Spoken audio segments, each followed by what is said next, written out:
Video like जरूर कर लीजिए और ऐसे वीडियो लगातार फ्री में पाने के लिए चैनल को तुरंत सब्सक्राइब कर लीजिए और बेल आइकन को जरूर टैप कर लीजिए ताकि आगे भी सारे वीडियो आपको मिलते रहे। यूट्यूब में फॉलो करते हैं तो प्लीज ये वाला फ्री टेलीग्राम चैनल जरूर ज्वाइन कर लीजिएगा। सारे नोटिफिकेशन सारे अपडेट यहीं पे आते हैं, ध्यान रखिए। तो इंडियन पॉलिटी का आप देखने वाले हैं बहुत ही इंपॉर्टेंट टॉपिक, एक सोर्सेस ऑफ इंडियन कॉन्स्टिट्यूशन। मतलब जो आज आप चीजें भारत के संविधान में पढ़ते हो, कौन से देश से क्या लिया गया है। अब ये हम क्यों पढ़ रहे हैं? क्योंकि एग्जाम में इससे क्वेश्चन बहुत आता है, चाहे वो बीआर पीसीएस हो, MP PCS, UP PCS, RO या कोई भी। तो इससे एक क्वेश्चन जरूर आता है, कभी मैच द फॉलोइंग में आ जाएगा, ठीक है, कभी असर्शन डिवीजन में आ जाता है। तो आइए उसको जानते हैं।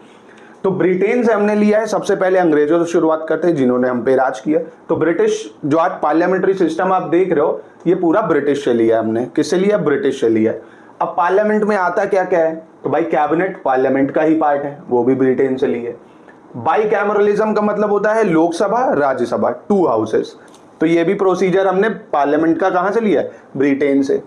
पार्लियामेंट्री प्रिविलेजेस, अब जैसे एमपी एमएलए अगर प्रोसीडिंग चल रही है तब तक उनको अरेस्ट नहीं किया जा सकता, ये सब उनको प्रिविलेजेस हैं। तो ये भी हमने ब्रिटेन से ली है। रूल ऑफ लॉ जो कि आर्टिकल 14 में मेंशन है, पढ़ाऊंगा आपको।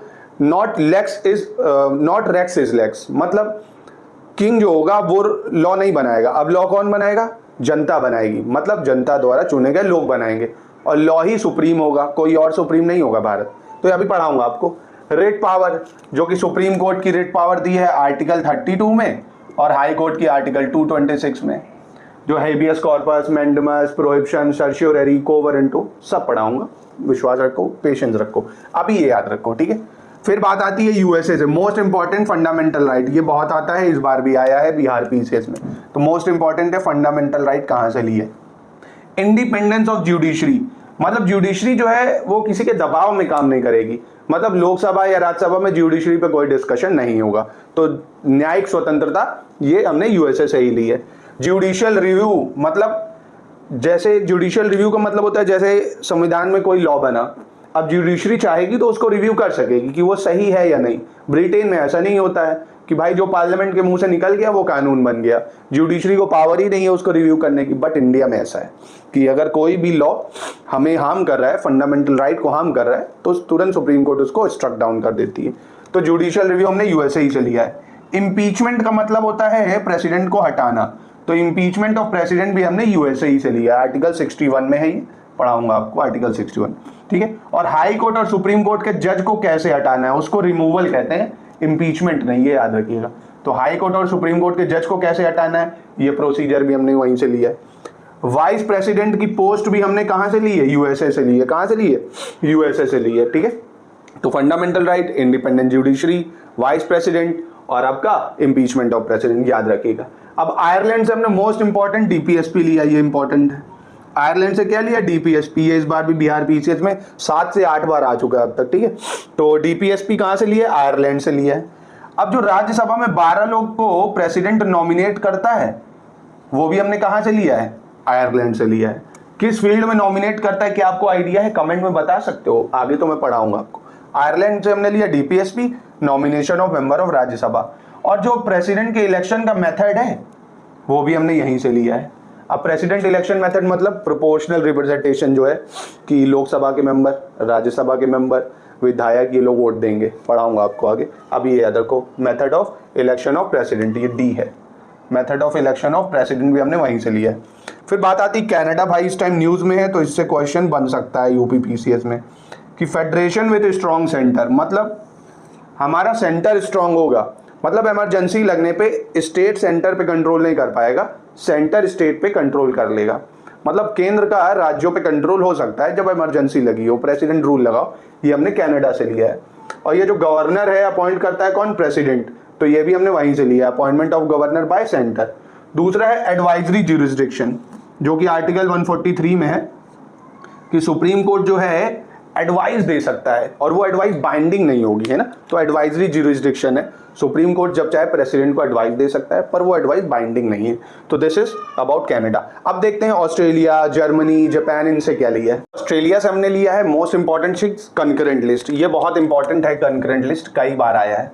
अब कंकरेंट लिस्ट जैसे आपने 7th शेड्यूल में पढ़ा होगा ना, मैंने लास्ट लेक्चर में पढ़ाया था, state list, union list, concurrent list. तो कंकरेंट लिस्ट जहां दोनों लॉ बनाते हैं वो हमने यहीं से लिया है। Joint sitting of parliament, most important article, article 108, ये भी हमने यहीं से लिया है। और ज्वाइंट सिटिंग ऑर्डिनरी लॉ में ही होती है, पढ़ाऊंगा आगे आपको, अभी याद रखो। ज्वाइंट सिटिंग ऑस्ट्रेलिया से लिया। फ्रीडम ऑफ ट्रेड, मतलब एक राज्य से दूसरे राज्य में ट्रेड होगा तो वो फ्रीली हो सकता है, कोई बैरियर नहीं है, ठीक है। तीसरा, जर्मनी से हमने लिया suspension of fundamental right during emergency, मतलब जब इमरजेंसी लगी होगी तो हमारे फंडामेंटल राइट जैसे आर्टिकल 19, 20 कौन से हटेंगे, ये हमने जर्मनी से लिया है, ठीक है, पढ़ाएंगे अभी हम आपको।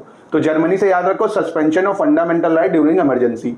यूएसएसआर, जो कि उस टाइम रशिया था, मतलब इस टाइम रशिया है, उस टाइम यूएसएसआर था, वहां से हमने फंडामेंटल ड्यूटीज लिए। तो अगर रशिया भी ऑप्शन में आए तो आप टिक कर सकते हो। फंडामेंटल ड्यूटीज क्या आप बता सकते हो कि कौन से कॉन्स्टिट्यूशन अमेंडमेंट से ली, मैंने लास्ट लेक्चर में पढ़ाया था आपको। तो फंडामेंटल ड्यूटीज रशिया ही से ली है।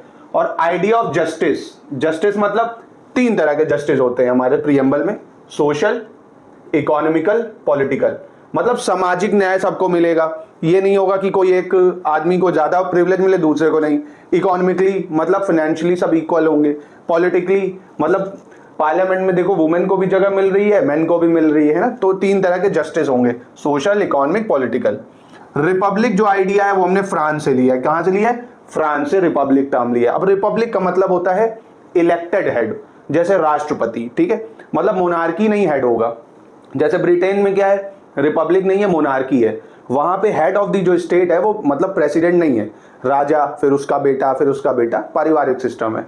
बट फ्रांस में क्या है, इलेक्टेड हेड है, जैसे रिपब्लिक सिस्टम है। अब यूएसए सॉरी वो देखो, ऑस्ट्रेलिया देखो, ऑस्ट्रेलिया में क्या है, उनके पास प्रेसिडेंट नहीं है, वो अभी भी जो ब्रिटेन के किंग होते हैं उनको मानता था, बट अब वो सिस्टम हटा रहा है ऑस्ट्रेलिया भी, ठीक है। तो अब अभी आप इतना याद रखो, रिपब्लिक का मतलब होता है इलेक्टेड हेड, चुनी हुई सरकार है, जैसे हम राष्ट्रपति को चुनते हैं, राष्ट्रपति, पीएम की बात नहीं है। तो रिपब्लिक मतलब इलेक्टेड हेड, जैसे प्रेसिडेंट। और लिबर्टी 3 तरह की जो है, इक्वालिटी, फ्रेटर्निटी, ये हमने फ्रेंच रेवोल्यूशन से हुआ है ना, तो यहीं से लिया, लिबर्टी, इक्वालिटी, फ्रेटर्निटी, कई बार आया है, मोस्ट इंपॉर्टेंट है कि आपसे पूछेगा कि भैया लिबर्टी, इक्वालिटी, फ्रेटर्निटी कहां से ली है, तो फ्रांस से ली है। साउथ अफ्रीका से हमने लिया procedure for amendment in constitution, कि संविधान में कैसे अमेंडमेंट हो सकता है, आर्टिकल 308 में जो है कि संविधान को कैसे अमेंड कर सकते हैं, ये हमने साउथ अफ्रीका से लिया, याद रखिएगा। और राज्यसभा के मेंबर का इलेक्शन जो होता है, प्रोपोर्शनल रिप्रेजेंटेशन, ये भी हमने यहीं से लिया है। Method of Rajya Sabha member election भी हमने साउथ अफ्रीका से लिया है। जापान से हमने लिया है प्रोसीजर एस्टैब्लिश बाय लॉ, क्या लिया है, प्रोसीजर एस्टैब्लिश बाय लॉ, ये भी पढ़ाऊंगा मैं आपको आर्टिकल 20 में। तो ठीक है, साउथ अफ्रीका से कंकरेंट लिस्ट, ज्वाइंट सेटिंग, जो और फिल्टर करूं तो ये 2 चीजें याद रखनी है। जर्मनी से suspension of FR during emergency, USSR से fundamental duties, idea of justice, France से आपको याद रखना है republic, idea of liberty, equality, fraternity. South Africa से ये याद रख लो, बस ज्यादा जरूरी है, procedure for amendment in constitution South Africa से। जापान से प्रोसीजर एस्टैब्लिश बाय लॉ, ठीक है। फंडामेंटल राइट यूएसए से, ठीक है। सिंगल सिटीजनशिप आपकी कहां से ली, ब्रिटेन से ले ली। तो ये सब चीजें इंपॉर्टेंट है, याद रखिएगा, एग्जाम में इससे क्वेश्चन आने के बहुत चांसेस रहते हैं। तो मिलते हैं नेक्स्ट वीडियो में, थैंक